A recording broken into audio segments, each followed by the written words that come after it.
இரண்டாவது தெற்காசிய கனிஷ்ட மெய்வல்லுநர் போட்டிகளில் பங்கேற்கும் இலங்கை குழாமுக்கு நாளை இந்தியாவிற்கு புறப்பட்டு செல்ல உள்ளது. இந்த போட்டிகளின் ஊடாக வடமாகாணத்திற்கும் இலங்கைக்கும் பெருமை சேர்க்கும் முயற்சியில் ஒரு வீரரின் தகவலை ஸ்போர்ட்ஸ் பர்ஸ் கொண்டு வருகின்றது. இரண்டாவது தெற்காசிய கனிஷ்ட மெய்வல்லுநர் போட்டிகள் நாளை மறுதினம் இந்தியாவில் ஆரம்பமாக உள்ளன.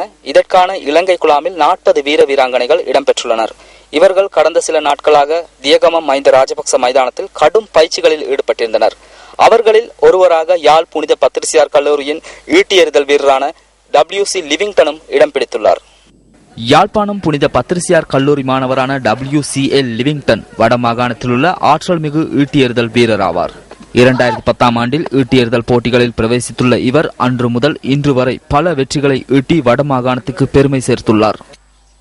யாழ்ப்பாணத்துல காப்பீட்டு இல்லை, எங்க காப்பீட்டு இருக்கு, இங்க ரன் பாதுகால் செய்யறதுக்கு லேசா இருக்கு, நல்ல டிஃப்ரெண்டாகவும் இருக்கு. அங்க மேடு பள்ளமா இருக்கிறபடியா ஒருவேளை காலுக்கு சுளுக்கிடும், இல்லாட்டி அதை ஸ்டெப் உழைக்கும்.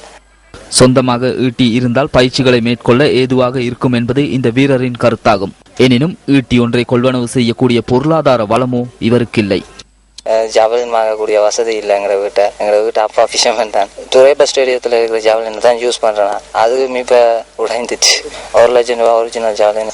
ஸ்பைட்ஸ் 25,000 ரூபா வரும் ஒரு ஸ்பைட்ஸ். அதெல்லாம் வாங்குறதுக்கு பண வசதி.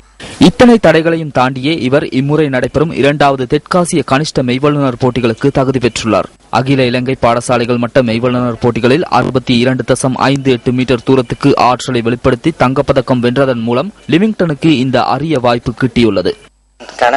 கணக்கு வருஷமா இந்த பிராக்டிஸை மேற்கொண்டு வரேன். ஜெயிக்கணும் மனநிலையெல்லாம் எதிர்கொள்றேன்.